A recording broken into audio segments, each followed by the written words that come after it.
free cooling as well. So this is a series of programs that we have planned for you all.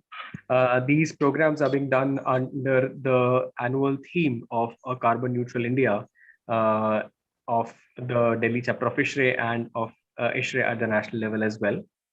And this World Environment Week is, of course, it's organized by the Delhi chapter of ISHRE, but it is also supported by the ASHRE India chapter, and along with their gold partner ALP Aeroflex and Standard Refrigeration, as well as Advanced Valve.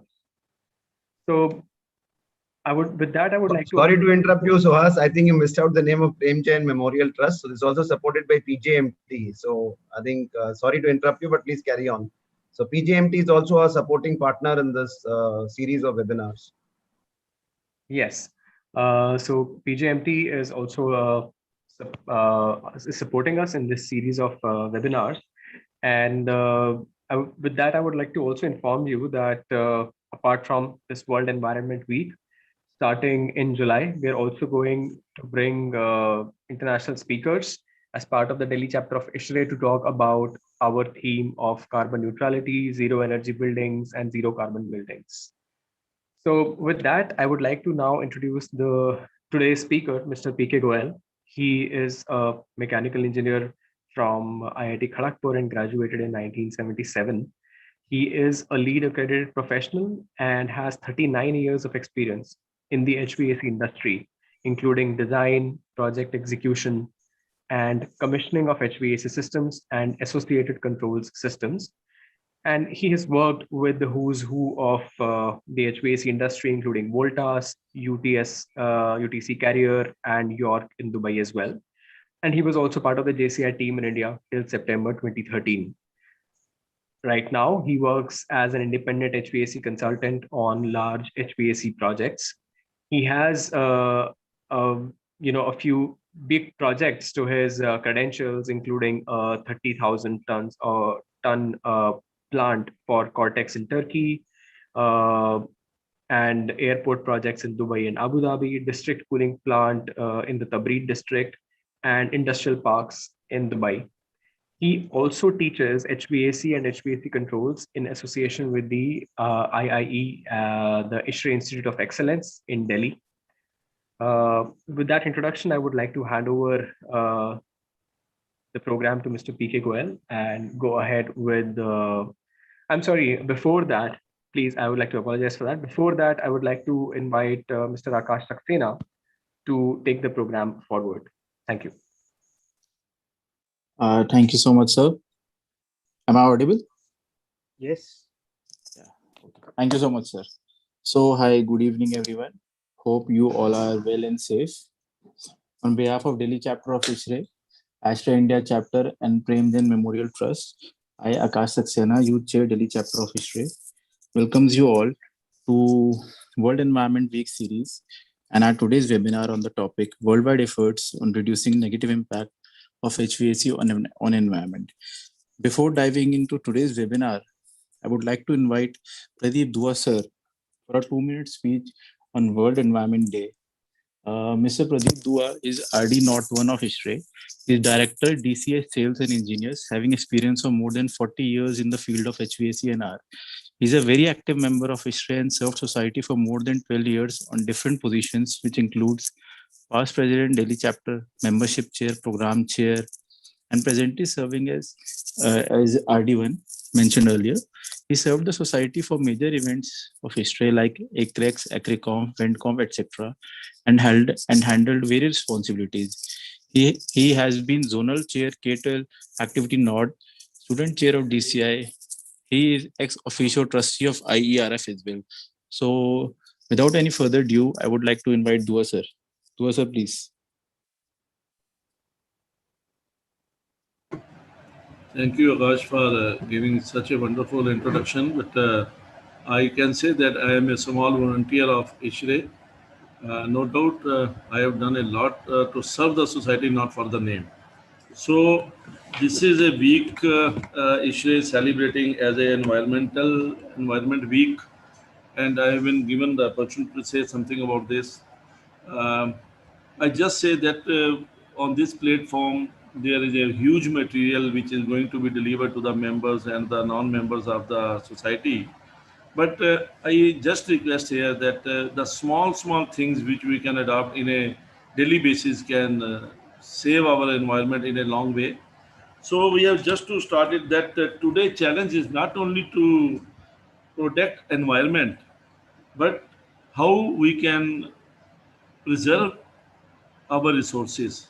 That is the main theme, because we have just misused the resources which have been provided provided us by the nature.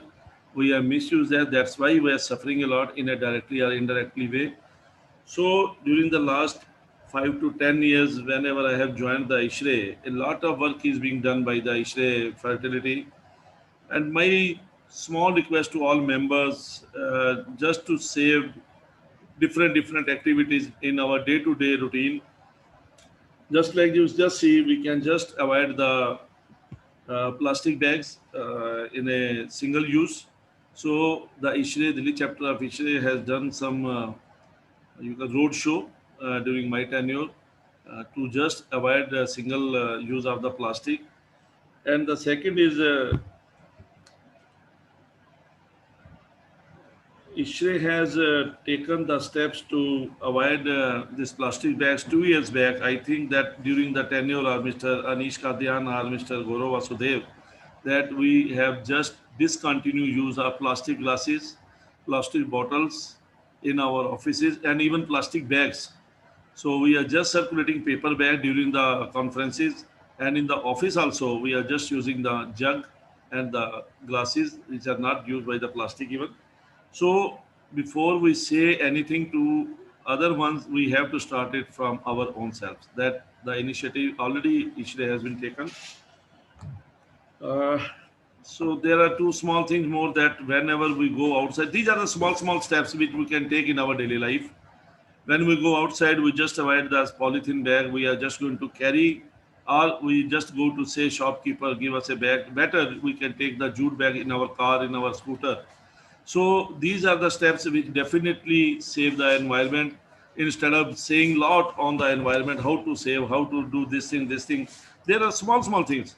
And single-use plastic, I have already told, then reusable baggage, then less printing, undue printing.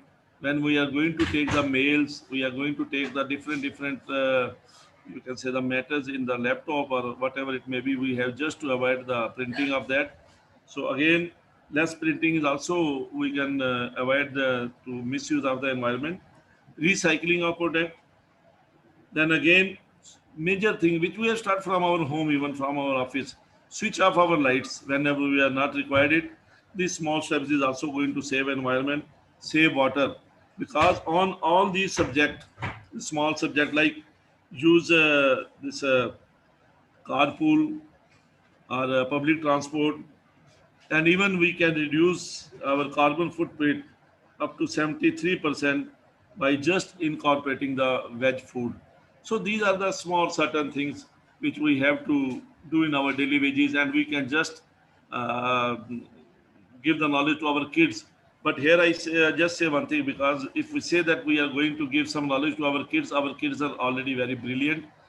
Schools are already working a lot, and they are also well aware, because it is our moral duty to give awareness to our coming generation so that they can live their healthy life in the very good environment, instead of today's environment which is duly polluted. And we can say that every day we have new challenges on the environment. So these small requests from my side to our members, to their kids, that use these small methods, and we can save our environment in a big way. That's all from my side. And I request Mr. PK Goyal that they just go to uh, give their ideas that how by using the HVAC we can just go and protect the environment. ISHRE is such a big platform that we are doing a lot on this save environment. Now we can just imagine all the 43 chapters and sub-chapter of ISHRE are doing some activities on the environment. So I can say that is a very good initiative by our president, and we hope that all ISHRites will fulfill his lakshay for planting some trees and save environment in a big way. Thank you very much. Thank you, sir. PK Goyal sir, please. Thank you. Yeah, Thank you. So I will just share my screen first and make sure that I'm being seen and go full screen. Okay, the presentation is coming on. Yeah, the presentation has come on. So good afternoon and good evening to everyone from wherever you are listening. And I would particularly like to thank KD Singh Saab, Dua Saab, Tapas, and all the organizers for putting this together. And I would also like to thank the 78 odd participants who have taken the time off to attend this. I will try my level best to do justice to their time and probably take you through the worldwide efforts on reducing negative impact of HVAC on environment. So yes, there is a lot of positive impact. Otherwise, HVAC wouldn't have grown this far so fast. You will see the speed at which it has grown in my presentation. But again, there have been certain negative impacts, and we need to really take care of them and watch out so that we don't fall into a kind of a trap in time to come. So with that, I begin my presentation and go to the next screen. First of all, I would like to thank all those who have contributed slides to this. And a number of slides have been used from the internet also, where I could not get across to people and get their written permissions. But this is an undertaking to the organizers that in case you see something and you do not want it to be here on my presentation, though it is specifically for knowledge sharing purpose and has no commercial interest, I will be willing to take it out of my presentation. And I have given my email ID so that people can send me a simple mail and I'll abide by it. Okay, getting on to the next slide. So let's talk about air conditioning or HVAC. Where does it start from? Where do we know it from? Early 20th century. Initially, if you look at HVAC 1.0, it was harvesting ice from the lakes. The first picture that you see on your top left is basically how they used to cut out the ice from the lakes uh, uh, and bring it and store it in ice places. They used to have sawdust covering it, and they used to use it for the full year. So HVAC 2.0 moved to ice factories, and ice making is now getting to almost 80, 90 years. If you remember, York had celebrated its 75th year so many years back, and they were kind of pioneers in putting up ice plants to start with. The Delhi Baraf Khana goes back ages, absolutely, probably the first ice plant put up in Delhi. So gradually we started getting ice in our refrigerators. And that innovation came in the 1930s, 40s. Some of us who have worked in the industry now for 40 years remember in 1970s when we joined the industry, it was still considered a new industry.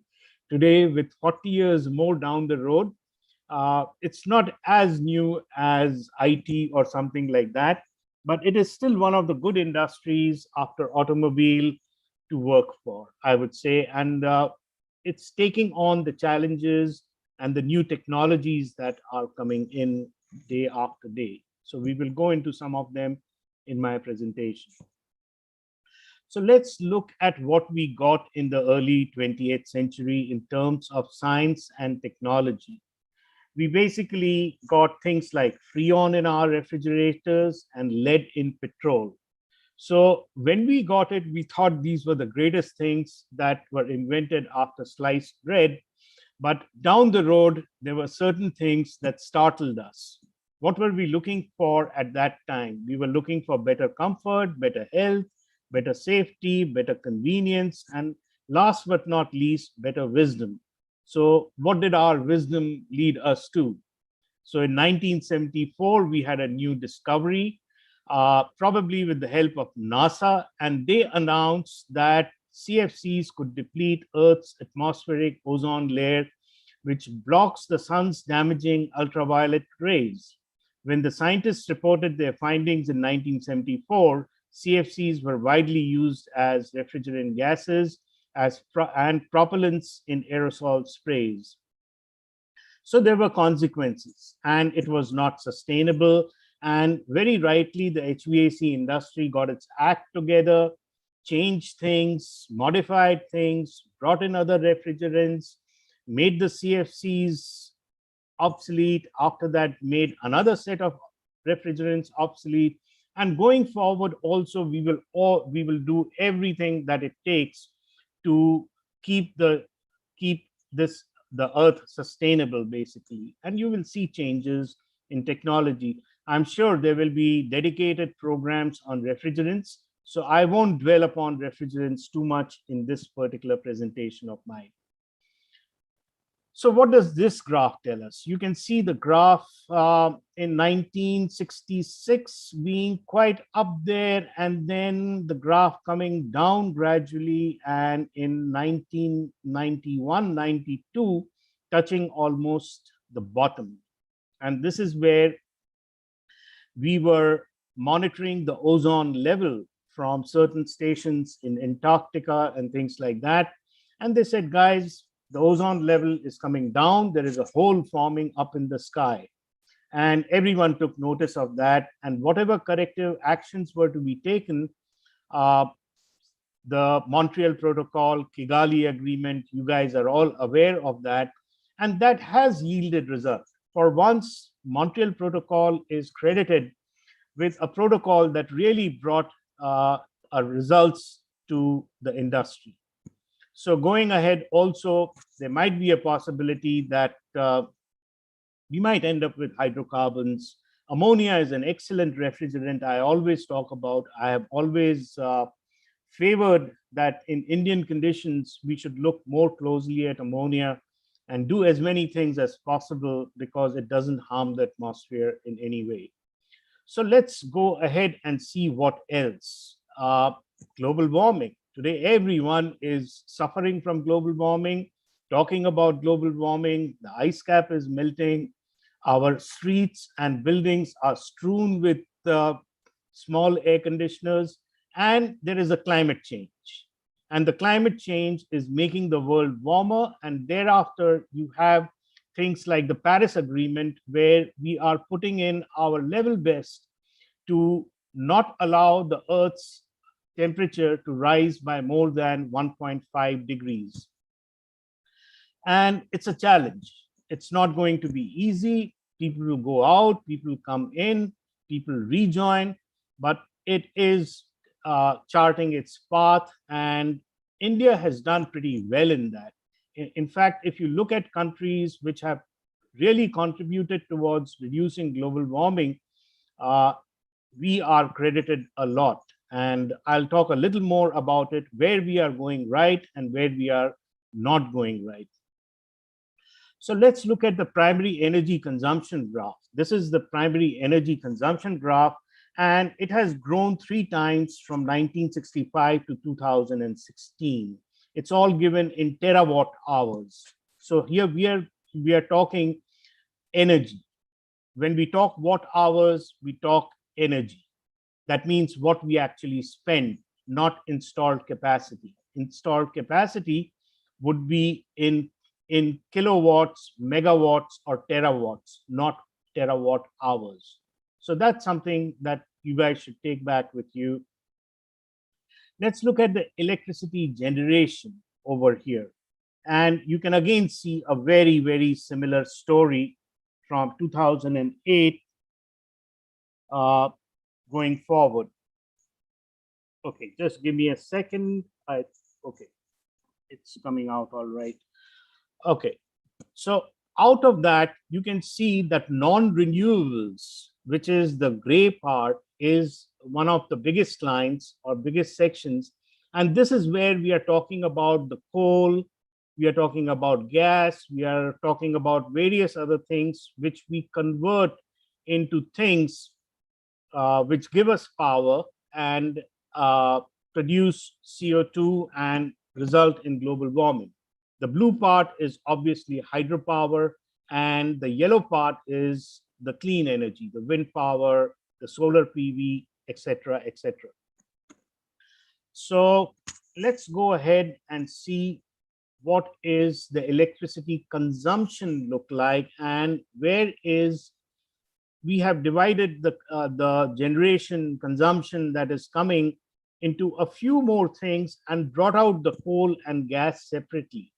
So if you look from 2020 to 2050, what is happening is you don't see coal and gas-based electricity growing too much. And this is because of a lot of effort put in by a lot of countries to cap the coal and gas-based power generation, which really troubles our environment. And if you look at renewables, then India has done pretty well in terms of renewables, in terms of hydropower, in terms of solar power, in terms of wind power, and they have been acclaimed by the rest of the world, and I hope we keep growing this way. So why am I talking so much about energy when it is supposed to be HVAC? Because this slide brings it out all, that air conditioning is the biggest factor in growing energy demand or electricity demand. 30% of global energy today is going into space cooling. Remember the early 28th century, we were cutting ice, we had reached up to refrigerators, and we were chugging along. And then the growth started, and we started putting on buildings, and we wanted air conditioning in our homes, and we wanted air conditioning in our factories. And the electronics came in, the healthcare wanted it, the hospitality wanted it, the aerospace wanted it, and really space cooling today is really taking a lot of the energy that we produce. So this is why we talk so much about energy in a HVAC seminar or webinar for that matter. Now, let us look at where this energy is being consumed. And to do that, we look at the global air conditioner stock. Global air conditioner, I would mean basically the room air conditioners and the split ACs. They are all classified under air conditioners. So you can see where most of it is being used, and look at the line at 2020. The use in India is minuscule, but going ahead, it is projected to grow at a very, very strong pace. And that is how you are seeing more than 3 to 4 million air conditioners hitting our ports every year today. And the government is definitely has taken notice of it, and they are going to provide all kinds of incentives for people to manufacture it locally rather than importing it. But all said and done, if the air conditioners grow at this particular pace, then we need to produce power at the same pace in order to feed those air conditioners. That means about 3,000 megawatt a year. So what does India's energy demand look like? The cooling energy demand of India to double until 2027. And this is done by our friends AEEE. All credit to them for this particular slide. And they have introduced a new term in this slide, if you notice carefully in the center, and it is within inverted comma, within the brackets, BAU. So the full form of BAU is business as usual. You might have heard some of the American presidents or the West saying quite loudly that, look, business as usual is not acceptable anymore. Maybe our use of power intensity per capita is very low, but that does not mean that you produce energy burning tons of coal and keep doing it that way and keep throwing all the CO2 into the air. So whether they give you help, whether they hold your hands, whether they do anything, the world has to come together to stop the business as usual. So in that case, you can see the graph comes down, basically. So basically, the improved version is what happens in case the energy efficiency equation kicks in both in generation and in consumption. So both are important: generation energy efficiency and consumption in energy efficiency. And if you look at IEA, which is International Energy Agency, then they say that in future, most of our additional energy needs will basically come out of energy efficiency. That means what we save by improving our appliances, our air conditioning systems, our various other things is going to last in terms of not having to build new power plants. And you can see the lighting people did it. I'm to say, can you go out today and buy an incandescent lamp? Probably not. I sent someone to buy a CFL lamp, and I got a phone call saying that, sir, CFLs are history now.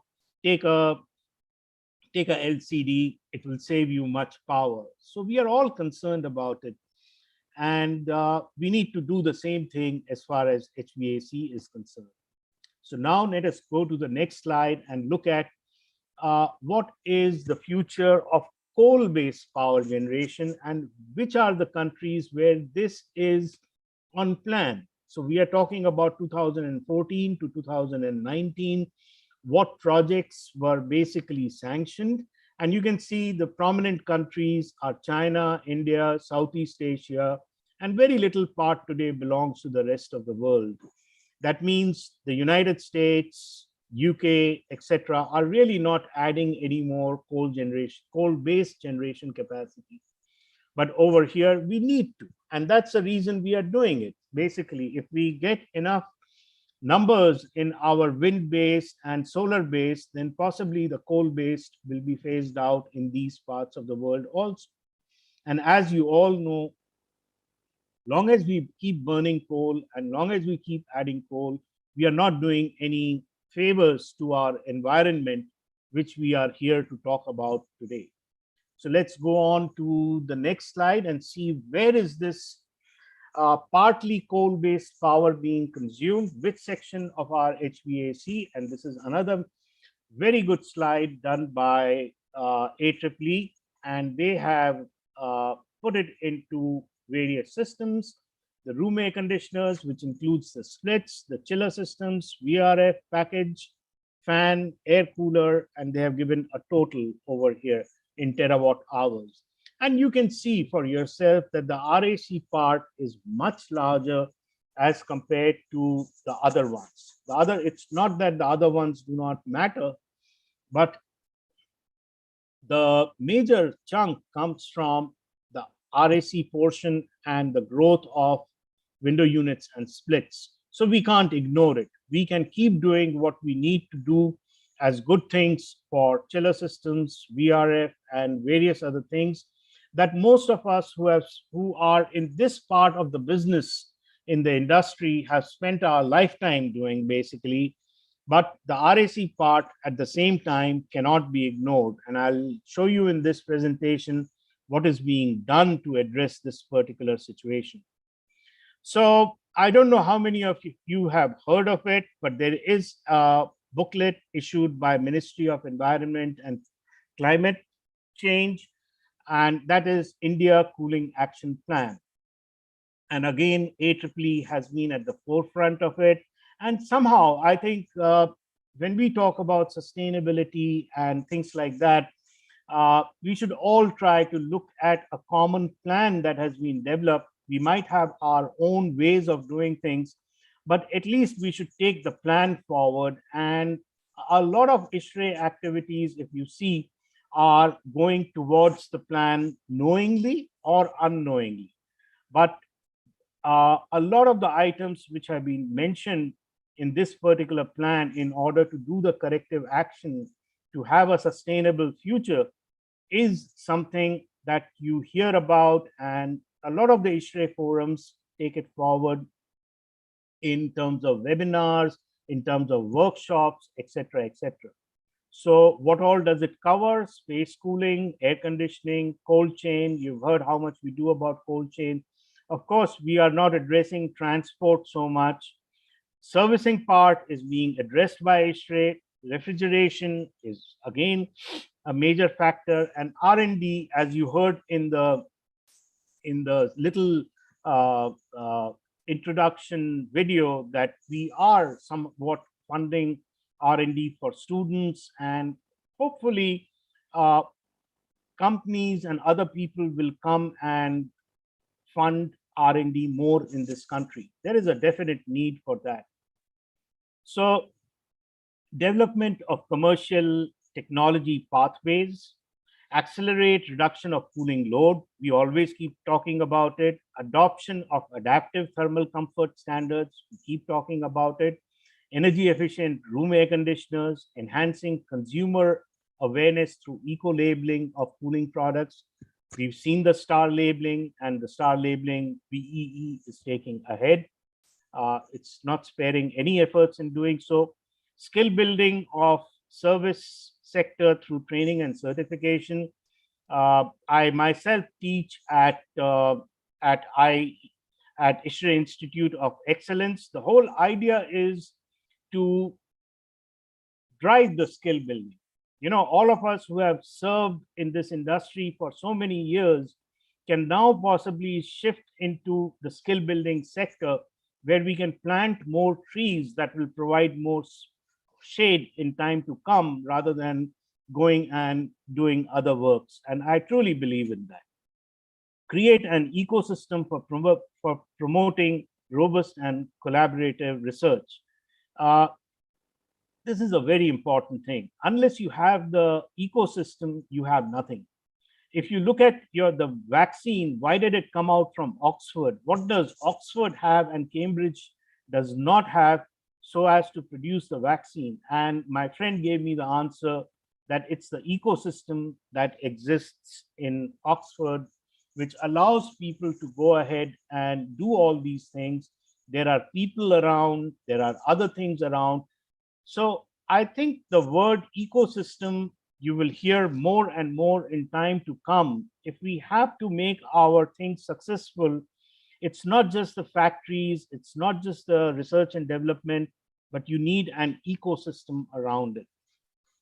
So these are the recommendations, and I'm sure you can tie up that whatever ISHRE keeps doing, a lot of it goes into these particular things that are actually the recommendations of India Action Cooling Plan. And basically, they have done short-term recommendation, medium-term recommendation, long-term recommendation. So it's a very well balanced and brought out plan, and we are all working towards it. So now let's talk about what happens when we have energy efficient air conditioner. So the red line is the baseline scenario. We don't do anything. We let it allow to continue the way it is continuing, and we will get the red line. But if we somehow manage to get efficiency put into all aspects of air conditioning or HVAC, right from room and split ACs to our fan systems, you can see how fans are changing, basically, becoming more and more efficient today. And if we continue in this path, then we will get the blue line. And it means a lot of terawatt hours, and it means a lot of power plants which would be required otherwise will not get built. And if we phase our wind and solar up, then possibly we will be able to come in the league of countries that do not have to put coal-based power plants anymore. And you can very well understand how it is helping the environment. So recently, for those of you who keep track, there was a global cooling prize, and Rocky Mountain Institute was involved, and some of the other institutes in India were involved, and they chose 2 people as winners and runners up. And I hope they produce their nice new air conditioners, which promise a ton of cooling at 800 watts instead of the 1 kilowatt that we normally take now. So a 20% saving. How do they do that? I will leave it for some other seminar to explain it to you when they come out with their detailed drawings. but evaporative cooling is somewhat built into it. That's all I can give out today. So price can mitigate up to 0.5 degrees centigrade global warming by 2100. That is what it is based upon. And it will certainly have 5 times less climate impact if we are able to achieve that. So energy efficiency building is not a one-day task. It is, IEA says that it is kind of a ladder framework. So ladder steps can be used to define performance requirements. MEPS, we have all heard of, minimum energy performance standards, label threshold for both categories labels, and endorsement labels, requirements for rebates. We are not very good at rebates in India. We have not put in systems by which we can give rebates, and bad elements don't walk away with rebates without doing anything. We keep facing that problem. Requirements to appear on energy technology lists in general, future aspiration targets. So there's a way to develop the energy efficiency ladder, agree on testing procedures to make energy efficiency. Now, we really lack as on date on our test labs, and we need to build the ecosystem. And that's where what are we doing is something I will tell you in the course of my presentation. Define efficiency thresholds. Today, we talk about 0.8 kilowatt per ton, 0.9 kilowatt per ton. Chillers by itself, we talk about 6.2 COP and things like that. So again, we have to define these energy thresholds. We have to map the existing requirements. We have to set the target steps to climb the ladder. That means just the way VWE has done, that it enhances the energy efficiency standard of room air conditioners and splits every 2 to 3 years. We have to go enhancing the energy efficiency standards for the rest of the equipment every so many years. The good thing is that the work has already started. India already has a chiller standard. It has an air handling unit standard. The commissioning team has put its act together and brought out a standard, and there are more standards on the way, thanks to efforts by individuals and by a lot of the ISHRE members, focused members who participate in these standard meetings. And I'll talk about one of those standard meetings, which is crucial for us in some of my next slides. So 5:45, I've got 15 more minutes to go on with my presentation and then open it for questions and answers. I think in Q&A, I just see 2 questions have come in till now. I would request you to start punching in your questions so that we have a healthy question and answer session. And if I don't see enough questions, then I will utilize that time to, to tell a few more things. Okay. So let us look at what France does in terms of certification. So according to French EPBT, BD, in order to reduce the overall energy consumption, if the product is certified, they allow 100% of declared value. If it is justified by the laboratory accredited to ISO 17025, then 90% of the value is taken. If people do self-certification, then 80% of the value is taken. And if no data is available, then they just leave it at 80%, basically. So certification of products becomes important. And if it saves energy, if it makes sure that you are saving energy, well, it can be taken forward in many countries. And as you know, in India, the room air conditioners and split air conditioners already are under a certification rule, basically. You really can't put in the market uncertified products. It is a double-edged sword, but I think it works more in our favor. But we today, 90% of the air conditioners or the split units that we see hanging from our walls, we see a star label on that. And that basically tells us that somebody has taken care of some kind of energy efficiency while producing it. So that's what the performance is plugged into various calculations which are required to be submitted to authorities. Certification plays an important role over there. And Eurovent Certita certification is ISO 17065 2012 accredited. It is important that your certification agency has some certification of its own. It's not that anyone and everyone on the road can get up and start doing certification, because you need to stay independent. There are a lot of ifs and buts that are put in front of certification agencies to stay neutral, to create a level playing field, etc., before they are allowed to do anything like that. So what involves certification? Tests from independent labs, audit. Today, selection software checking is a very important thing. Today, gone will be the days when you will buy a model of a chiller, or even today, you don't buy a model of an air handling unit. HU is much more customized. So it will become very important that the selection software that pushes out the data of what you will get is checked by a certification agency before it is allowed to be used by the manufacturer. So let's come to some of the low energy cooling technologies which we in India can benefit from and save the environment. We have a large dry temperate composite region. Again, gentlemen from Jaipur Institute and other places did a fantastic work in basically providing the color coding and dividing India into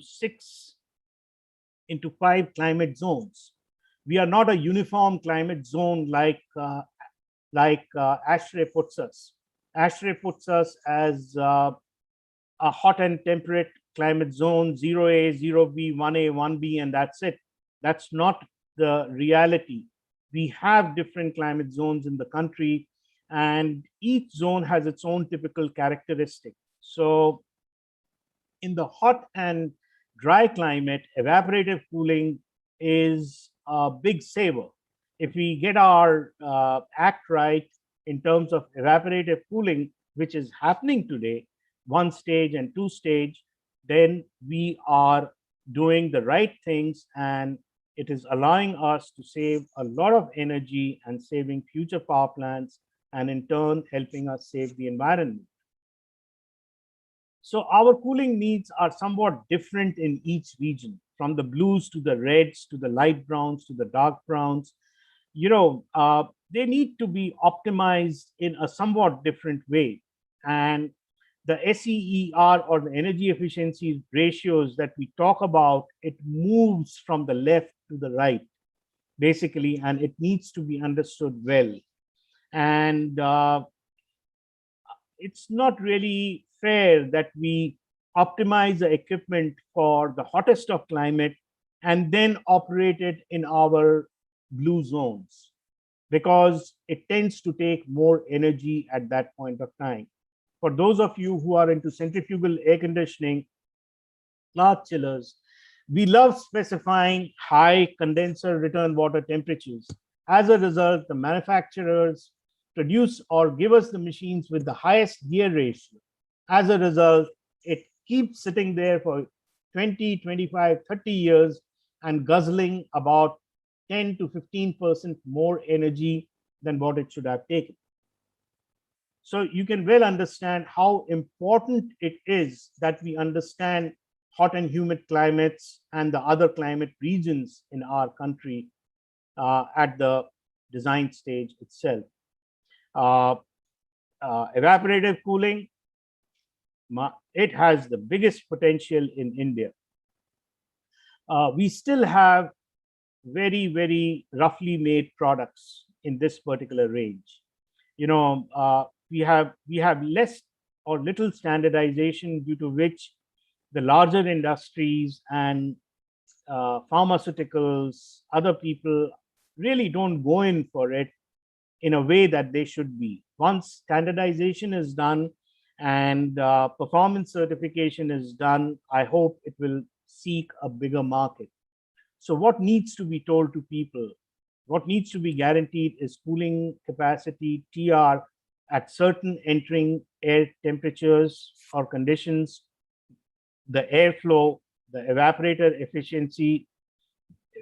efficiency, the energy efficiency ratio, and last but not least, the water consumption, gallons per hour that it consumes, that needs to be really put on a label on the machine, which will make it more authentic and more favorable for not just the low-end users to buy, but others to also believe in it and make it a part of their system. So technologies in the HVAC sector, which are helping us reduce power consumption, compression, in the vapor compression systems. And so we have come to screws, we have come to scrolls, we have come to very efficient centrifugals. Going forward, well, you should never say nothing is going to happen, but yes, the path looks steeper now. Heat exchangers, a lot of work got done in the past. Now you have basically not the flooded coolers, not the DX coolers, but you have a mixture of the two, which provides you higher efficiencies, which comes from the days of absorption refrigeration. And it's called the falling film, for those of you who have heard it. Controls are going to be one of the biggest helpers in saving energy and providing energy efficiency going forward. Heat recovery, variable speed drives. You will hear of individual webinars going into these particular things. I, for myself, see almost 70% of variable speed drives lying disconnected in the field. And in some of my webinars, I've even been asked a question, can we bypass a variable speed drives? And my answer has been, please go and look into it, how you can put that variable speed drive into action and derive benefit from that rather than bypass that variable speed drive. The reason in the country that these get disconnected is, again, teaching and training, showing practically how to set up those variable speed drives. Air conditioning works on integral control, not on proportional control. A lot of the technicians today are not taught basically the details of setting up integral action time and integral terms. And that is what is leading to our variable speed drives getting disconnected. So if we have to make our systems more efficient, we have to burn less coal, we need to give a deep thought to all those things that the India Cooling Action Plan is calling for. The next thing that is a strategy, that is a definitive strategy, is that air conditioning should find its way into tier 2 and tier 3 cities. The Prathamik Swasthya Kendras, the small offices in the districts, they also have the entitlement to gain from the technology that we provide to the shopping malls and the 5-star hotels. So room air conditioners, split units will find their ways into that. Today, you can well understand the need of your primary healthcare centers being air conditioned, where people have to go and rest for half an hour after having taken a vaccine. Can you imagine in this heat, somebody taking the vaccine, not feeling all right, and having to sit at a place which does not have any cooling support? I think we are not doing the right thing in that case. Okay, going forward, I'm talking about a quantum jump. That means, we are at one level, and what can take us virtually to a different level altogether. And that's a technology that is rolling in called Internet of Things. Internet of Things is coming in at a much faster pace today towards us than what it was doing a couple of years back. the advanced countries are getting much faster on the bandwagon. Although in India, we have the best manpower which is there to take IoT on board. So it just might happen like the IT, that we will go the world over and do the IoT for them. And the use of that will lag behind within our country itself. My request to all of you who are listening, do not let that happen. In whatever small way, get onto the bandwagon of IoT and see what can be done to gain in energy efficiency or your ways of interacting with machines by doing that. Let me elaborate a little bit. So the things are being tied up to your computer systems using basically cards, using 5G, using various other things, modems. You have connectivity. Most of you have heard of Bluetooth. The sensors are getting into Bluetooth. When you commission a chiller, you don't need to put a full BMS system in order to see it from the consultant's office.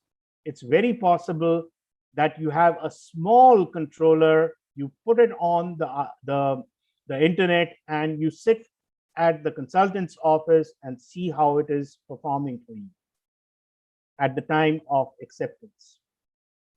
You can stop these chillers remotely, and you can give part of the control to power companies so that they can do localized area load shedding by shutting off those high chiller loads rather than doing a uniform power shutdown as we were used to, and stopping a child or a youngster who's studying for his board exams to denying him the right to have 100-watt or not 100-watt today, a 10-watt bulb.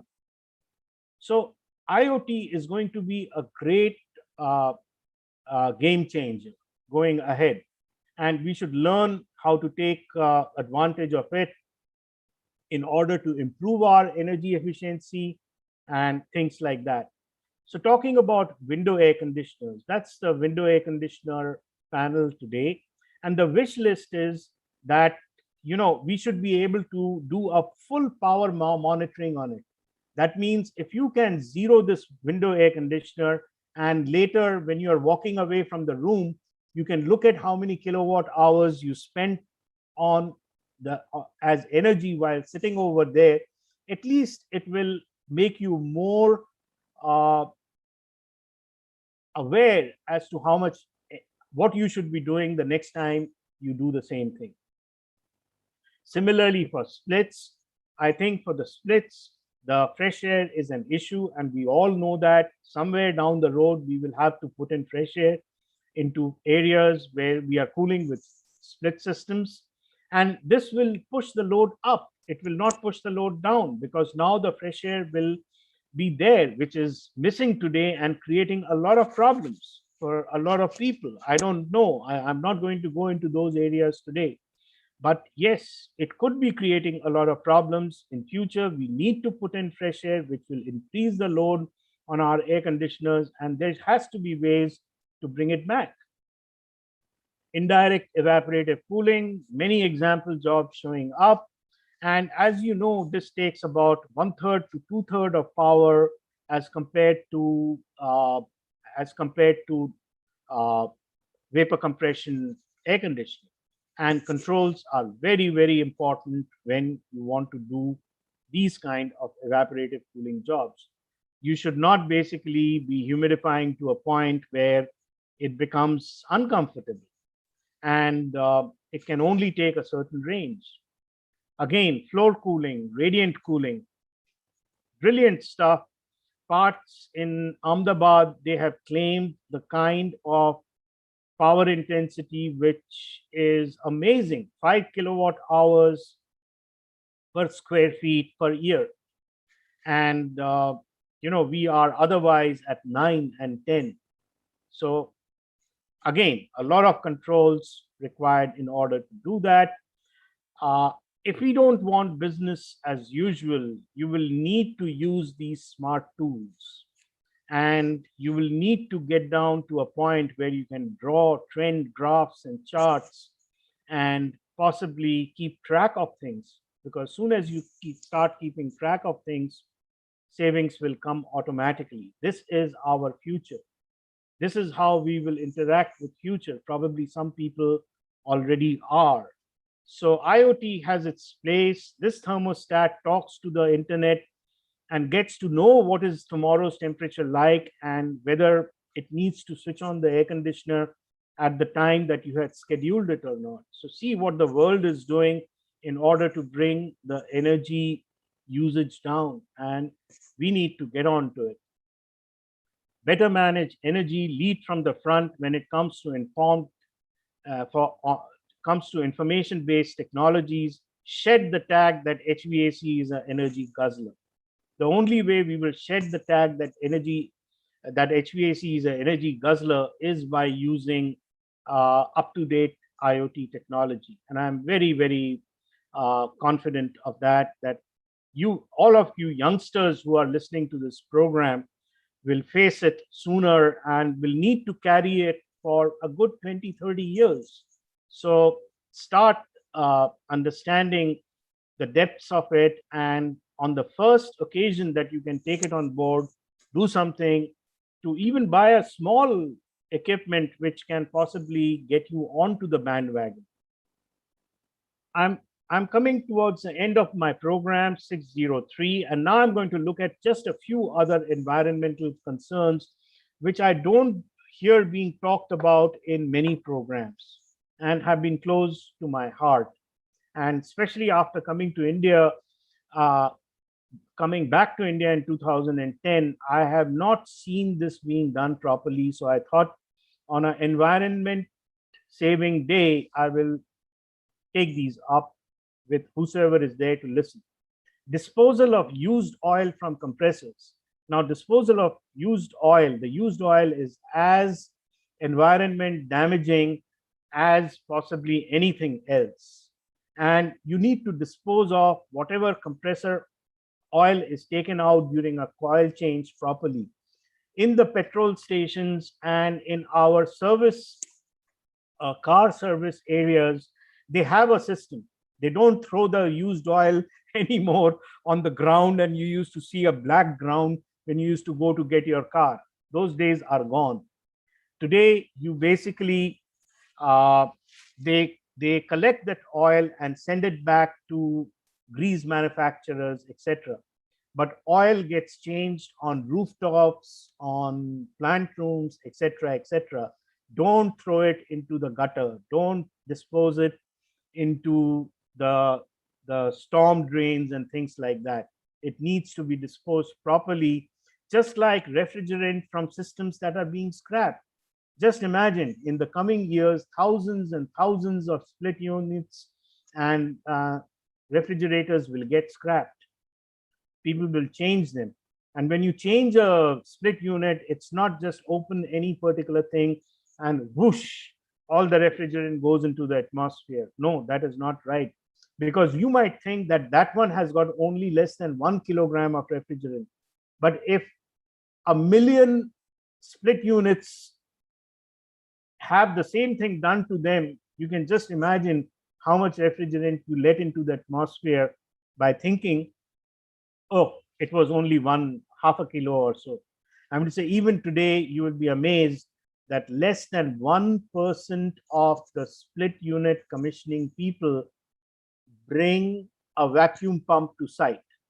Next time you see a split unit commissioning guy bringing a vacuum pump to site, give him an award so that more split unit commissioning people start using vacuum pumps. If you don't vacuumize it, you are allowing that unit to circulate air through the system for the rest of the years that that system is in service. And the last but not least is disposal of HVAC waste. In Gurgaon, we drive down on a road which is behind the golf course, and both sides are used basically by people who want to throw they're building scrap over there. Mostly it is what we call malba. Walls get broken and the malba gets thrown over there. The rain comes, it covers it with greenery, and the malba gets buried. Very nice. But when you start seeing cooling tower fills over there, and the recently replaced roof insulation, all the insulation lying over there, then you say it is our HVAC industry and people working in our HVAC industry who need to take control of that. Those things don't decompose for years together. And it's not right that we dispose cooling tower fills and scrapped insulations in those kind of places. There are certainly better ways of disposing them. At the end of the day, what gets invested in? And this is a good graph. There is a trade-off between energy efficiency and the capital cost of the equipment. So the likely players are indoor air quality, microgeneration, building automation, VFDs, evaporative cooling. And we take on board where we get good amount of energy efficiency at lower amount of cost. And you can see the arrow of evaporative cooling. Huge amount of energy efficiency gain with very little capex. The second is VFD. Good energy efficiency gain with in between capex, but please don't allow those to be disconnected because they were not set right. I think education and training needs to come in over there in order to save those. Building automation has energy efficiency, but used to have very high capex. And you will see that with IoT, the capex involved in installing systems that would help you to monitor, help you to keep track of things will go down. That's a definite. Many manufacturers today are building it within the equipment and giving it to you. So you don't need to put a second sensor on that. And I hope all the consulting engineers in the field take cognizance of this and help in achieving higher energy efficiency at a lower capex. And that's where it'll be a win-win situation. So this is my last slide, and I'm at 6:10. 10 minutes I've taken off the question answer session. This is something which goes to the year 800, very close to my heart. And it's a lot of technology. And this is the Angkor Wat temple. And what is the sun doing in the center? In the year 800, they had the technology to make sure that on 2 days in the year, which were the solstices, the sun rose directly from the back of the temple. And I have been there to see it myself and see how they built the temple, which lasts still today, and took care of the environment at the same time. All the materials came from nearby quarries and nearby fields. They did not damage anything. In fact, they improved everything around them. And they built that something that is an eye-opener till date. So I can see 10 questions that have come into the question box till now, and 73 participants who still stay at the end of the presentation. I hope you enjoyed your hour and 10 minutes with me, and I will now request Tapas and coordinators to forward the question that they would like me to answer. I would rather have them give the questions than picking up the questions myself. Thank you very much, sir. Yeah. Thank you very much. Wonderful presentation as usual. Before coming to the question and answer, we have some thoughts of the students with what I would like to share with all the forum here present. So these are the kindergarten students, and these are the video clips that what they thought about the environment and Environment Day, because everybody knows that we are celebrating Environment Day.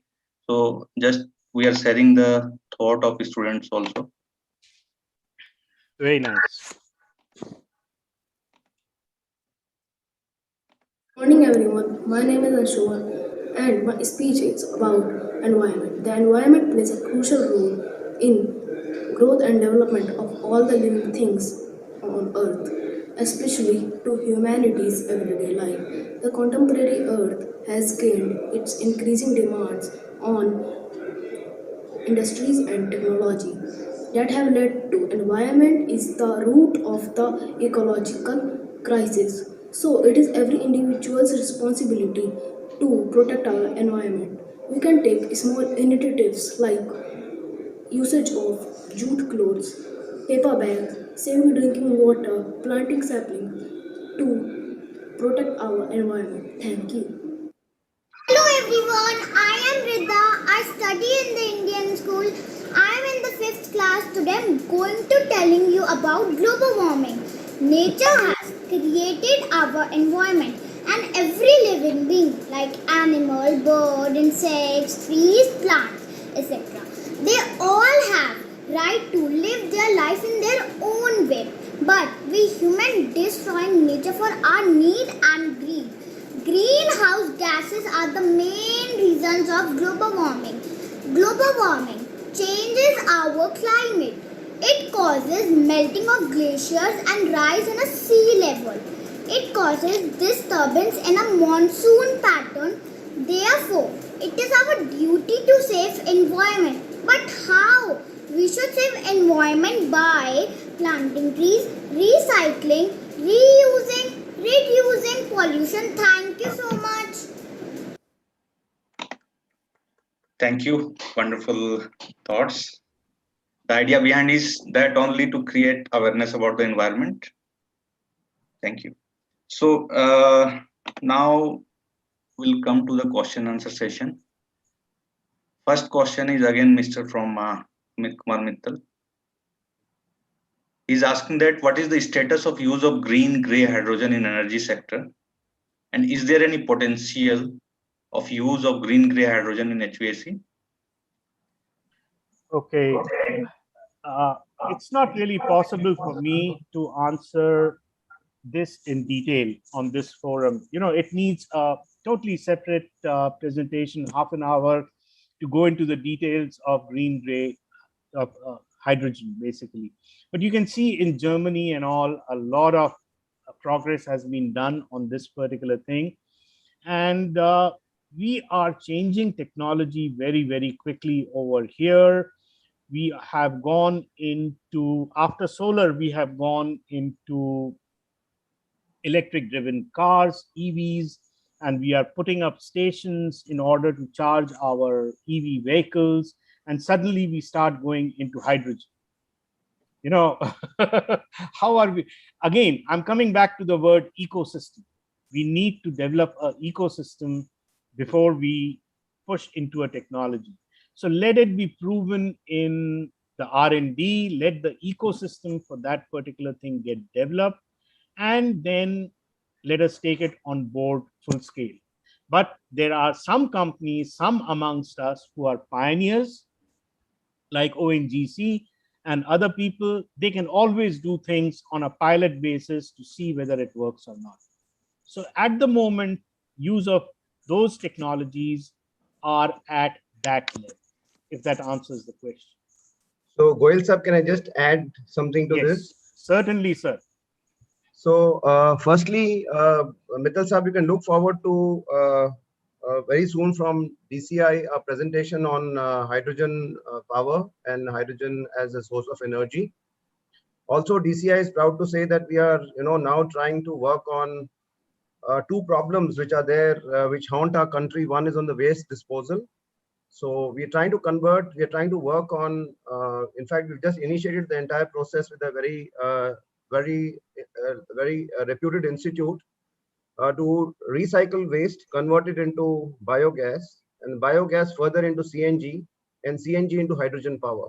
So soon, I think we'll come back to you shortly on the modus operandi and the things like this, and then we are in a very nascent stage now, but we'll soon invite people on this platform who are interested to pursue, research on this. Our plan is that once this goes through, because we will be next meeting our institute on maybe post 10th of June. So we'd probably like to invite like-minded people who would be interested to contribute in this research.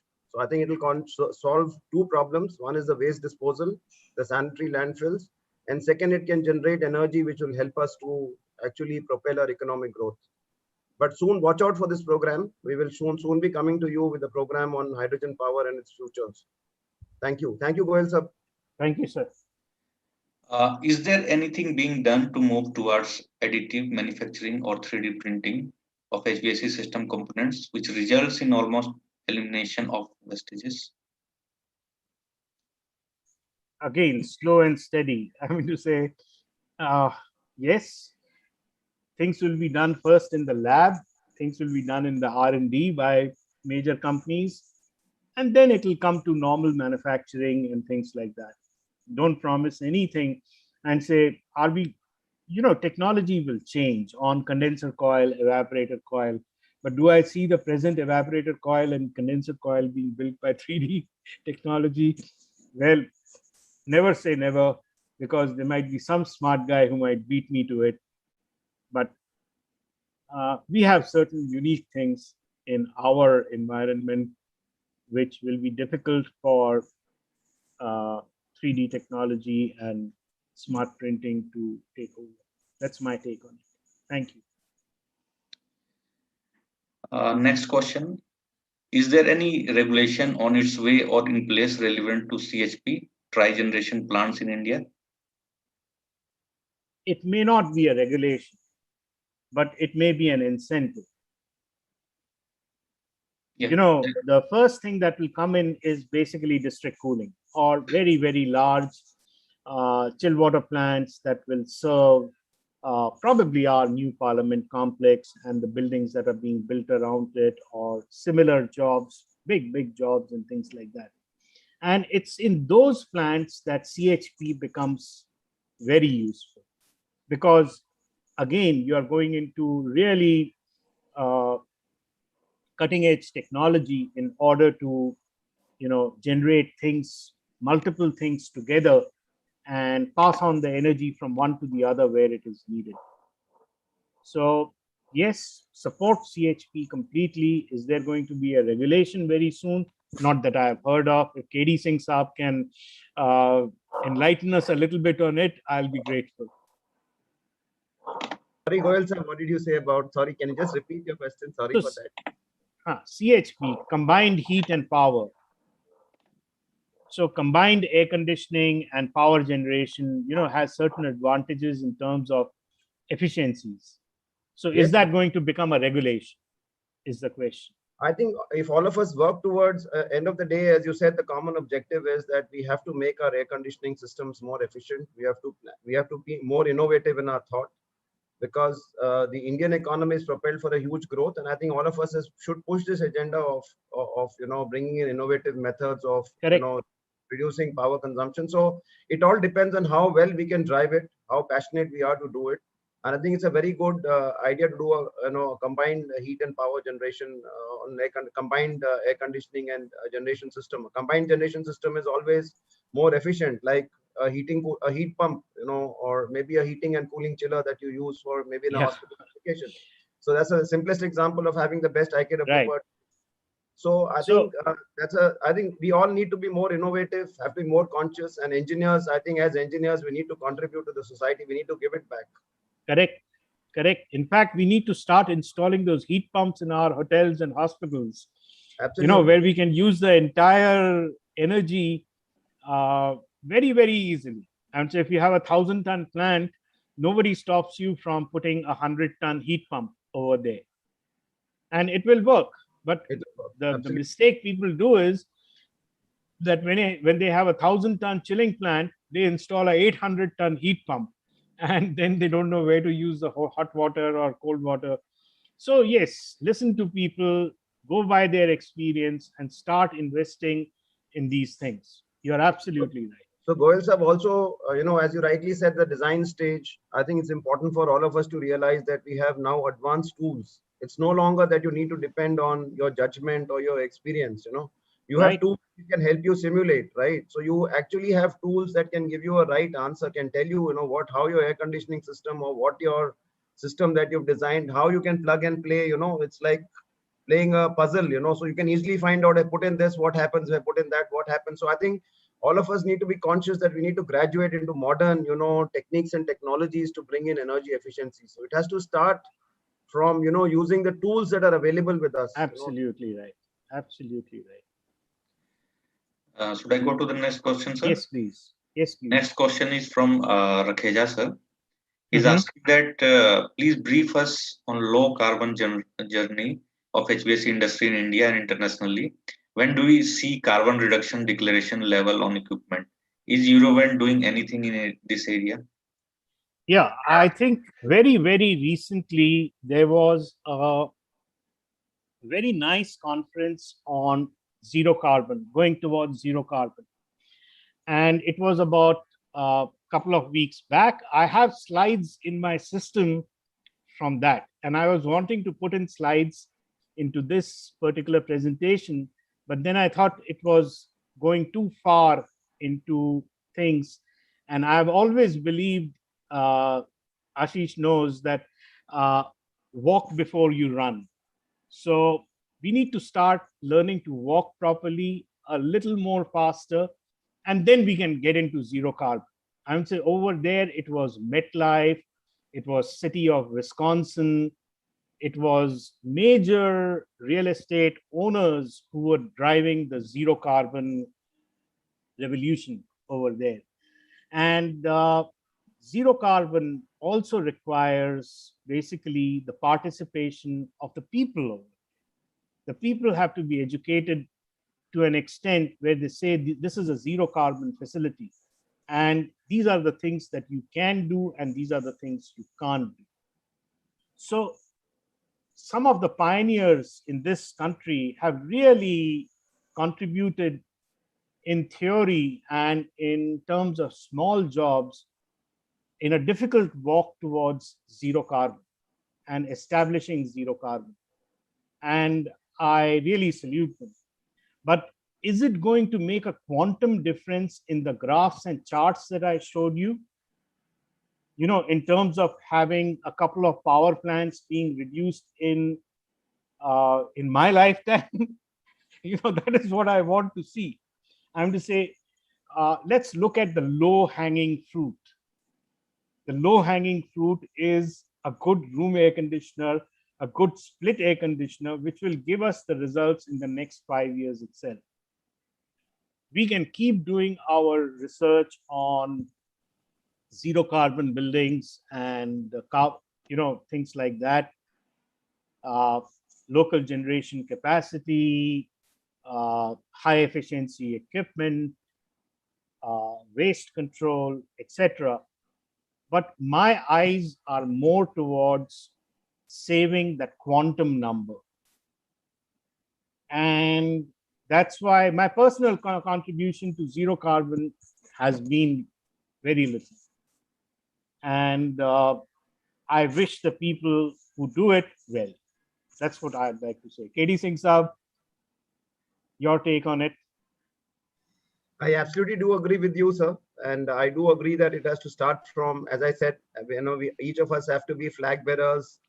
Each of us have to be volunteers, to drive the agenda of carbon neutrality and energy saving. So I think I always say that at DCI and generally at ISHRE, I think there are people who are the most walking stores of knowledge. And yeah. I think we can all, if we put all this knowledge together, I think we can sure enough make a change easily. As India, we could move to a path of carbon neutrality if each of us contribute, to the cause. So I agree with you. It has to first start with a drive, with a passion, and I'm sure that we can do it. We can all contribute as engineers towards energy reduction and to use a lot of materials and equipments, that will help us to reach carbon neutrality, move towards alternative sources of energy, etc., etc. I think that's a subject by itself. which Goyal Sahab, you're an expert, Mr. Rakeja is an expert, and I think you can talk much more about it. Right. And there are 58 participants who are still listening to us. So the future is bright. That is what I will say. Sure. You know, we must teach our youngsters well, and a lot of the things they will do which we have not been able to finish in our lifetime. Kind of. I think some of the wonderful things you spoke about was the thermostats. I think one of the very simple things is, I think which we all of us can start off is to see how efficient and how sensitive our thermostats are. Correct. I think if each of us actually works on that, even a window air conditioner thermostats, how sensitive they are to the temperature changes, and how whether the compressor cutting off, cutting on. I think sure we'll start with that contribution. Next question is there any? I keep a meter all the time on my table. CO2, temperature, and RH. True. Should we move to the next one, sir? Yes, please. Is there any scale of HVAC project recommended to achieve sustainable HVAC project in industry? How nanoparticle uses help us in the RSC industry? I'll put it on. I will put it on the what I call the parking lot. You know, I will not be able to do justice to this question on nanoparticles. I'm not an expert on it. All I can say is that I will request some of the other team members to also contribute towards it. We should find an answer to this question and send it to the gentleman who has asked and do justice to it, rather than shoot from the hip. So my apologies. Mr. Singh Saab, would you like to take this? Sorry, sir. I also would not be able to answer this on the nanoparticles. You know, unless we are experts in it, we should not take this question. I think we should find it. We should note this question down. We should call it a parking lot. We should do full justice to getting one of our professors or somebody to answer this. And we should make sure that the answer reaches the gentleman who has asked this question. That would be my take on this. Sure, sir. And about the size of a sustainable project, I'm sure Goyal sir, you can take that and answer that. What do you believe is the size of the sustainable project? I think that's the question that he had two questions. One was on the size of a project for sustainable, So basically, I would say anything that goes to 200 to 300 tons and above should start being looked into in a deep way in terms of sustainability. That means on a job which is 200 tons and above, 60,000 square feet and above, basically, you should have a person who's a sustainability manager and he looks into it, the job from a sustainability angle. I have a little different opinion on this. Okay, go right ahead. So, Goyal sir, I feel that, I don't know if I have the right figures or not, but it is, if I'm wrong, please correct me. It is said that, it's only about 6 to 8% of the Indian population who own window air conditioners. And with the economic growth that is projected for India, unfortunately for the COVID and, things like that, which is put up behind. But maybe, sooner or later, the economy is going to boom. And then, by 2030, you would believe that, if even 50% of our population or 60% of our population were to start owning window air conditioners, I think we would begin by saying that everything that you do today, right, from installing a small window air conditioner to setting up maybe a evaporative cooling system where you're consuming water, I think everything we should engineer it and work towards conserving everything that we can do. And that's a little contribution that we can make. So I would believe that we start from the smallest thing that is there. Whatever we think about, it should always work towards energy conservation. So, Singh Saab, I was on a different track and you are, I believe, on a little different track. Our tracks are different. Okay, so my request was that if you have, today there are a lot of students. I see a whole lot of students today who are coming out of Jaipur and institute in Ahmedabad and other places who are basically sharpening their skills in sustainability, energy management, zero carbon, and all the things that was sort of foreign sounding to us for 30 years of our working career out of 40 years. But they are starting from that. and they need to be, when we are making investment in them, we need an output from them also. So I'm not saying they need to be kept busy or they need to be kept occupied, but there is a niche where the requirement of these people should come up automatically. Okay. Whereas the smaller jobs, I don't want to load sustainability on it, because you and I are speaking totally in Indian context now. If you go to take a loan from a bank for an apartment in one of the large builders' buildings, the guy who has got a label, I'm not going to take names, but the first 3-4 builders in the country, the banker will ask you to go and get a structural report from a civil engineer कि उस building का structure मजबूत है कि नहीं है, before he gives you the loan. This is reality. I'm talking on open Zoom. Let somebody come and say that this is not reality. And that man goes to that civil engineer, the civil engineer just takes a paper out, and half an hour without going into anything, he makes a report and gives it to this person, and this person gives it to the bank, and the report is filed. I don't want sustainability to reach those practices. When we talk about a 200-ton job and we talk about a sustainability report being there on that particular job, I want it really worked on it, not taking a paper out and just a backdoor thing. Acha, ye bhi report banani thi, ye lo, ye bhi report ban gayi. And if you allow it from 0 to 200-ton jobs, then there's a bigger chance of that happening than it happening from 200-ton jobs to the 20,000-ton jobs that we are doing today.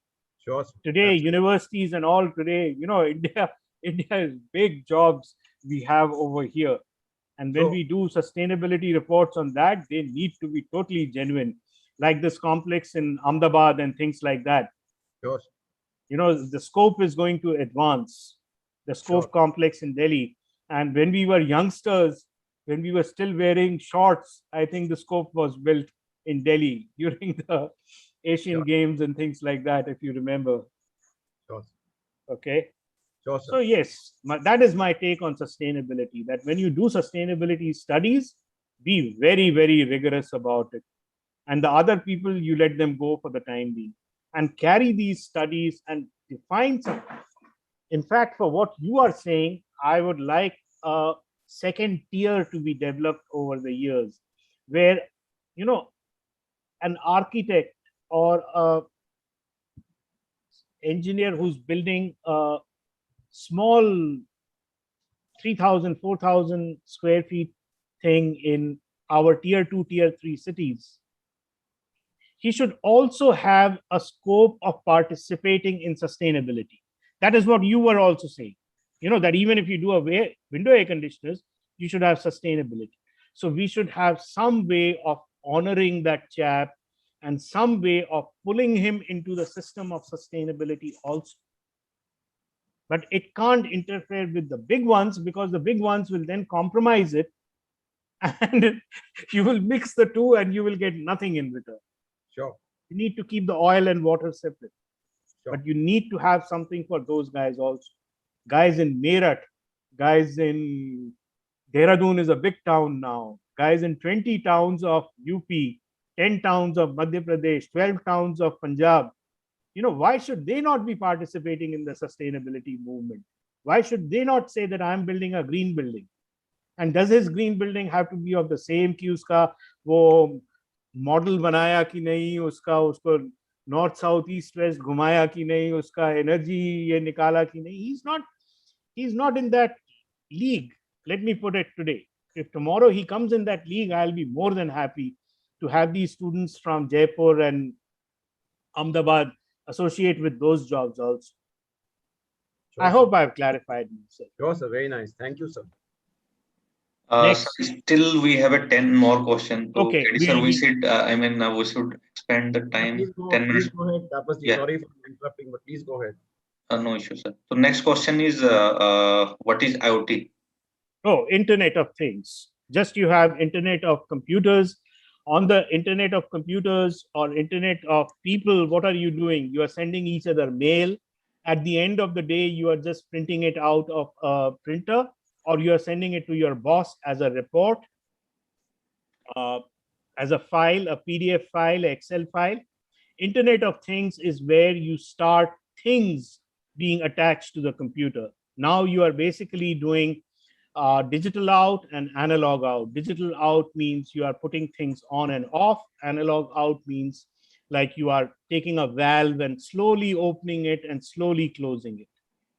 Okay, so things that are attached and are actually being actuated, those are what we call Internet of Things. So example of Internet of Things, you know that little watch that people wear today, they walk around, they do their evening walk, and when they come back, it tells them basically how many steps they have walked. It's an IoT device. A small controller which can put things on and off is an IoT device. A Bluetooth device in many points where you are not just doing correspondence is an IoT device. So I do presentations on IoT completely. And I think my last controls presentation also, I had spent substantial amount of time on IoT, and we will do it in future also. And one of the biggest things that will come in terms of IoT and HVAC is power monitoring. When I talk to the IoT people about power monitoring, they say there are 200 vendors in the market and there is no scope for me to go in over there and do more power monitoring. When I ask the HVAC people, how many of your sites and how many of your feeders are getting power monitored, can you tell me between last Wednesday and today, how much kilowatt hours did you consume on this particular thing? They have no clue at all. If somebody keeps a handwritten thing like we do in our 500 apartment complex, then the data gets kept. Automatic data. I was a little critical with people, and I will take this forum to again say that we give so many awards to buildings which we call Hall of Fame. If you want to pull out data from those buildings also, it's kind of pulling teeth because the data doesn't exist. So IoT will help you do all that. IoT will help you keep track of data and actually let you manage your buildings based on data. Next question, sir. So someday we'll invite you to do a program on smart buildings, Goel Sahab. So I look forward. We will do that. I think we should do a panel rather than a single program. We'll do a panel maybe sometime on the smart building. Yes. What could be further development to increase HVAC equipment life for the reduction of HVAC waste? The life of equipment, I think, it's not a major concern for the industry today. As it is, you see 10, 15, 20 years of life. The concern has been for VRF units in hospitals and things like that, where they run 24 hours a day. And the life of equipment in those cases is only 7, 8, 10 years. Otherwise, in India, we are very good at, making equipment and things last. Water waste, a lot is being done on those technologies. And I think, again, it's a separate seminar topic. It's not something that goes in because it needs a lot of time to answer. Don't want to just scratch the surface. Yes, sir. And we have some time constraint also. Quickly going to the rest of the question. 6, 7 questions are there that we have to take. Okay, go ahead. Is there any move towards circular economy in respect of all HVAC components? Well, I did talk about a little bit in my last slide where I talked about the waste. And I talked about basically the cooling tower fills, and I talked about the insulation waste because it can go nowhere.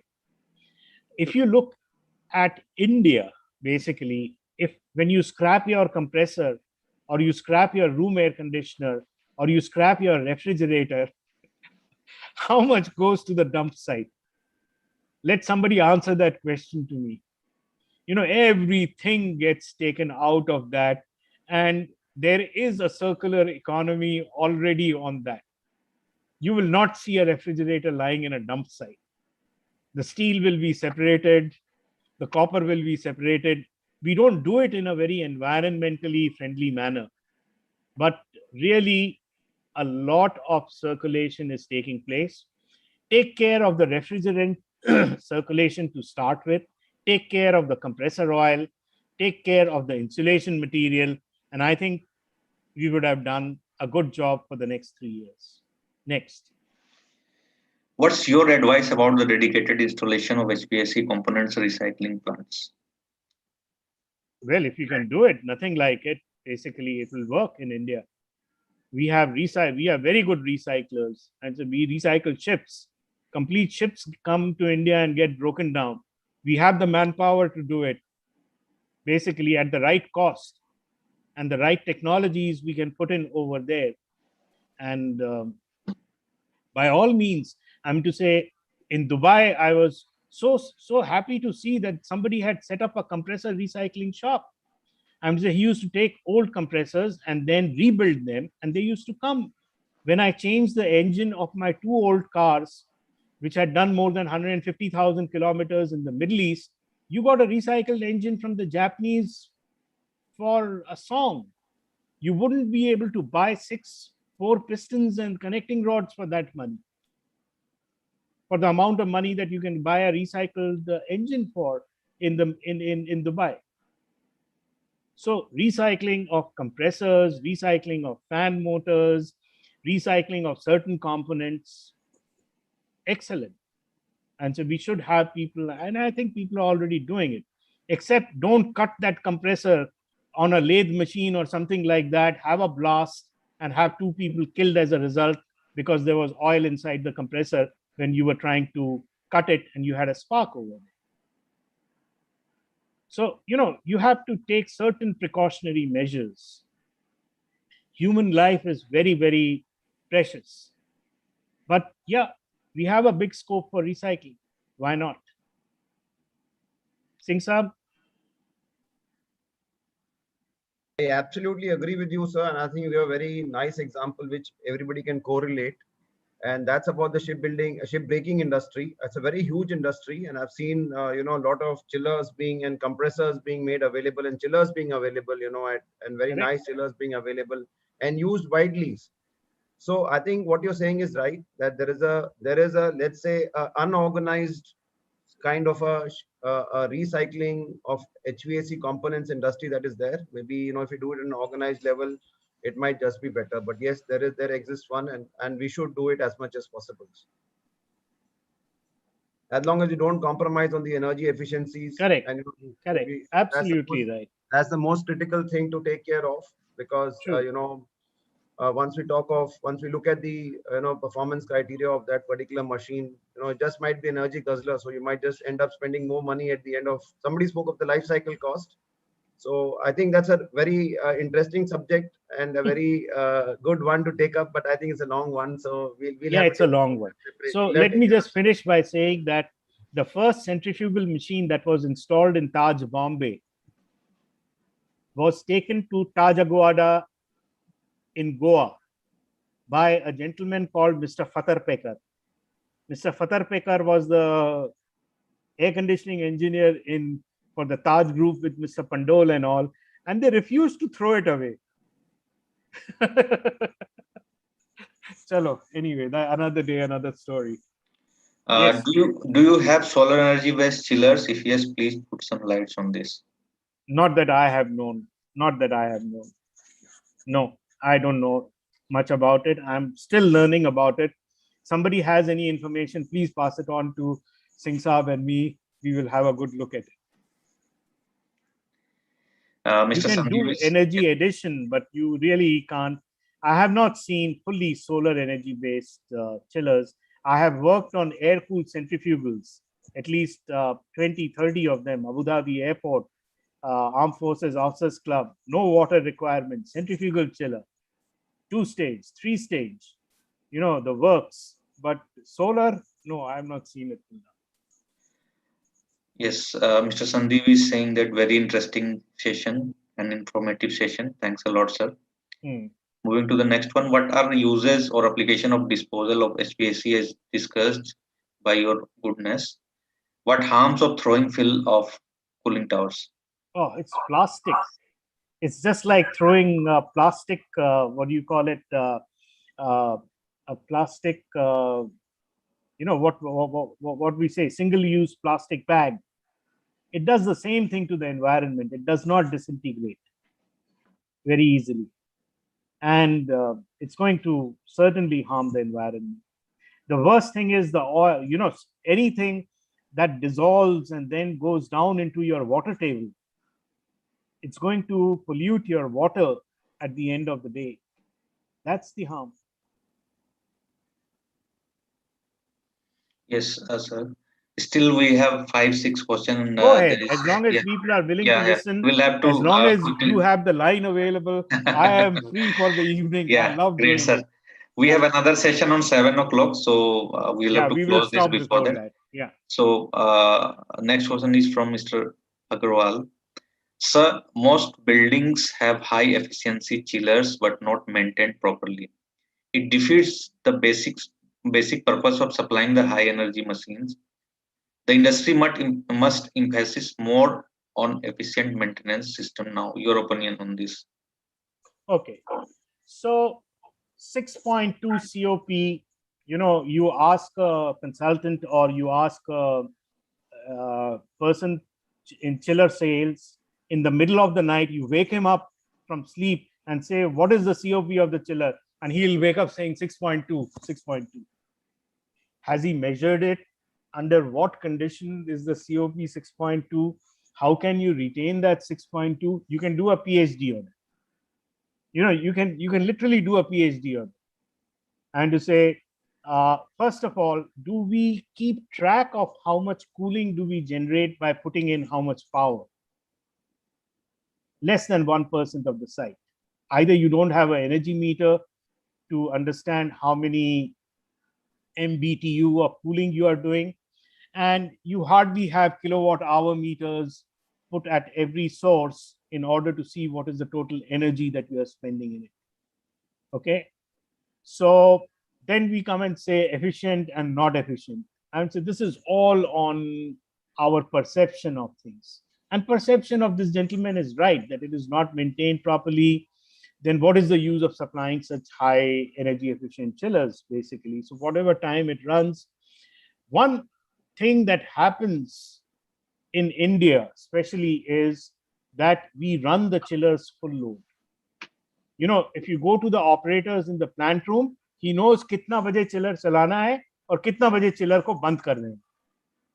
And he starts that chiller only when it is very necessary. They don't start it. The owner does not allow him to start it just for kick's sake. So full load efficiency becomes very important. Do we take advantage of the part load efficiencies? Do we have the need for such accurate leaving water temperature? Do we understand what our leaving water temperature should be in hot and dry climates? Do we do the resets?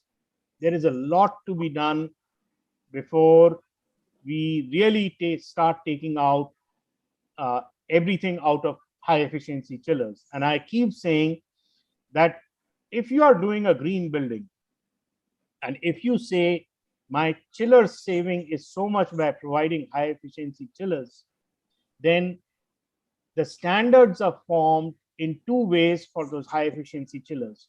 One is by running those chillers full load, like one of the manufacturer does. He says, look, full load is the best point. I don't need a VSD. I don't believe in part load. I have very high full load, very nice full load COP, and that's where the chiller should run. The other one says that full load occurs only once in a while, and you should have a sequencer so that you can take care of the part load efficiency. So when you are into part load efficiency, you must have that sequencer. You cannot do a job with that chiller and no sequencer and claim that you've got high efficiency. And this is something that consulting engineers should take home. I think Well, that said my bit. I just have two things to add very quickly. Sorry, Tapas ji, just interrupting. But just going further with what you said, two things which I've always said is we should look at system efficiency rather than only chiller efficiency. Correct. Absolutely. So you select the best of chillers, and you rightly said if you have the entering condenser water temperatures which are very high, you lose on the chiller efficiency. So it's not about selecting a chiller, it's about looking at the chiller efficiency versus the system efficiency. So I have to get the entire system in place, including everything that you do, right up to the leakages in your ducting, the controls that you choose, the motorized valves that you choose, control of chilled water. Number two, I think whatever Goyal sir said a little while ago is about, you spoke about maintenance. Now the best way to maintain your systems are IoT based systems. If you get into a smart management system, that gives you gives you a runtime, a report on how many run hours your chiller has done, and calls for a replacement of oil.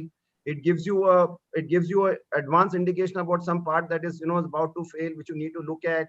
Then you have an automatic a system that which is algorithm based, that unloads and loads your chillers based on the load that you have in the system. The pumping system, the pumps, how they have to run, the cooling towers, how they have to run. So you fix a base IKW per ton on your management system, the smart management system that you can have for a plant, and that you do your automation, and I'm sure you'll get the results. I mean, in short, that's what I can say. That's what I would believe. I think Goyal sir can add anything. Yeah. So all I say, just like what KD Singh Saab is saying, become practical engineers. Don't become big paper pushers and theory engineers. India needs practical engineers, hands-on engineers. Go to Turkey and see how engineers work. They are absolutely hands-on things. They spend 1/3 of the time in office and 2/3 of the time in the field.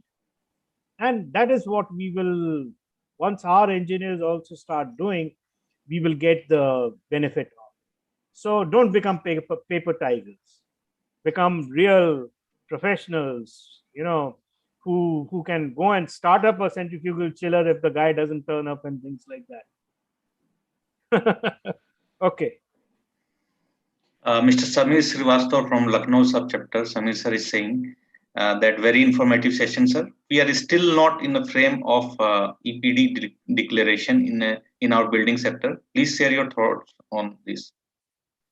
No, just expand. What is the PPD? What are we talking about? I'm sorry, I didn't get it. Samir sir, could you please message what is EPD? Samir sir is in the forum, or I can allow him to talk. Yeah, please allow him to talk.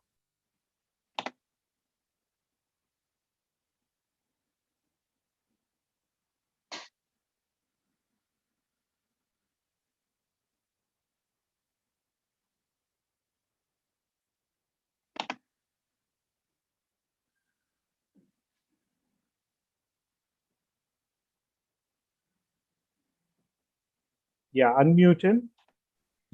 Good evening, sir. Good evening. Good evening. Good evening, Samir sir. Go ahead. Good evening, sir. Good evening, sir. My question was you, sir. We are still not in a framework of declaring having the EPDs declared, environmental protection declaration of the materials we use, and therefore, what is happening? That, for example, if we really go into any kind of say life cycle cost analysis of a product, then EPD declaration plays a very important role, and we are not making it mandatory. In fact, I think in modern societies it is a mandatory to declare the environmental impact of that particular using that material. So that idea was that. Yeah, I agree with you. I think it is something which should come in the future. We are not at that stage at this point of time. We need to learn to walk before we run, kind of thing. And maybe someday we will come there, sooner rather than later. But I have seen a lot of studies while being in the Middle East being done just for the namesake. in terms of environmental studies and all being done by not HVAC consultants, not building consultants, but people like Deloitte and Touche, and I'm sorry to take some names over here, and McKinsey and things like that. Yes, they are great consultants. But when I see an environmental sustainability report from these people, even after being in the field for so many years, I can't make head or tail out of 90% of that report. I wonder who reads that report. But then you have to say, have you filed your sustainability report as per EP 3251? And then we did a search, and in Johnson Controls, we found that there was a 100-page manual written by someone on EP 3251. And we immediately sent it as a PDF file to him. And we said, here is your EP 3251. We never heard from him again. Okay, so I'm going to say at this point of time in India, we are on very practical things. Let us get advantage of what we do. And that's what I believe. Things could be different at different places. Thank you, Samir Saab. We will have a good session on this sometime. Thank you, sir. Thank you so much.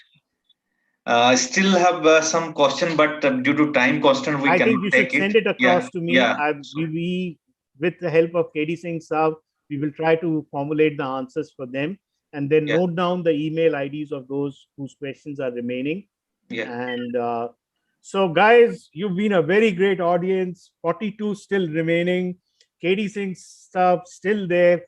I bet we can do another such lively session at some point of time.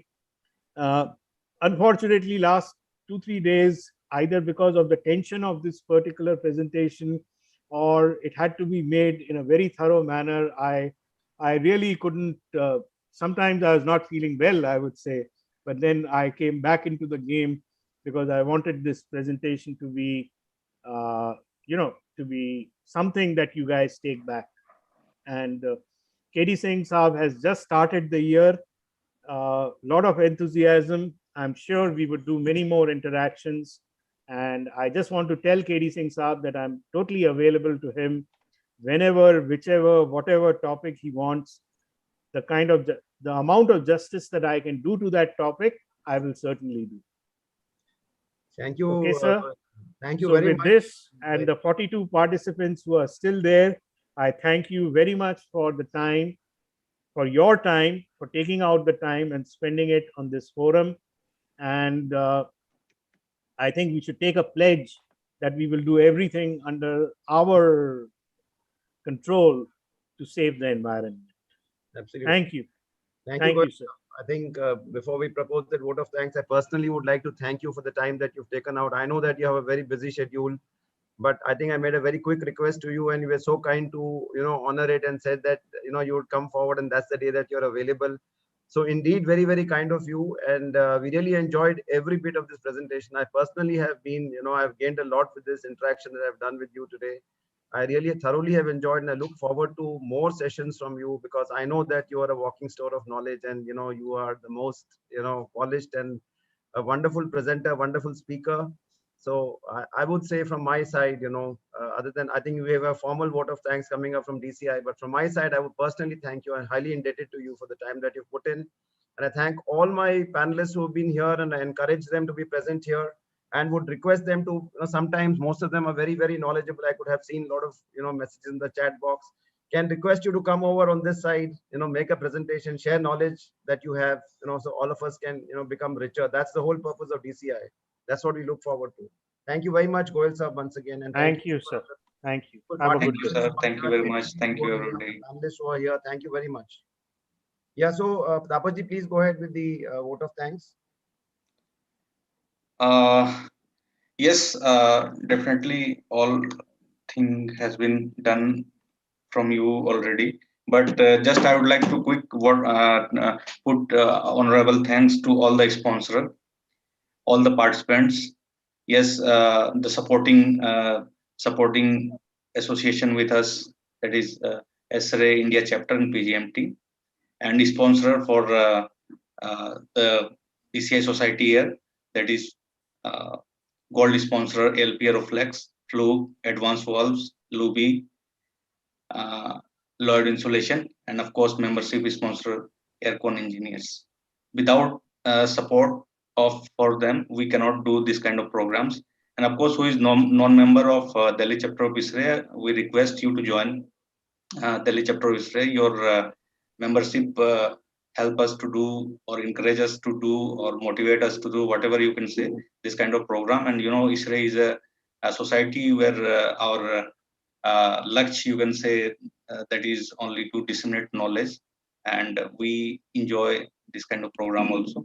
But your support is needed. Thank you very much.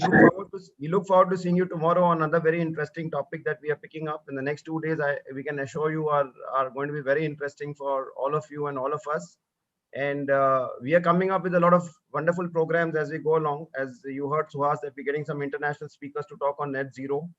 Of course, we have a lot of national talent as well, but then surely to give a flavor of the Indian and the international mix, you'll soon have a lot of international speakers, on board here. So once again, as Tapasji has said, members are our strength, you are our strength, and you can motivate us and you can help DCI grow bigger and better. And just request you to keep the Delhi chapter, the Delhi DCI flag, flying high. So thank you, each one of you. Thank you, Goyal Sab. Thank you, all the admin staff of DCI have having done this wonderful job. And let's keep the momentum going. Thank you very much. Thank you, each one of you who's been here. Thank you, sir. Thank you very much. With your permission, I am closing this, sir. Yeah, sure. Thank you, Tapasji. Thank you very much.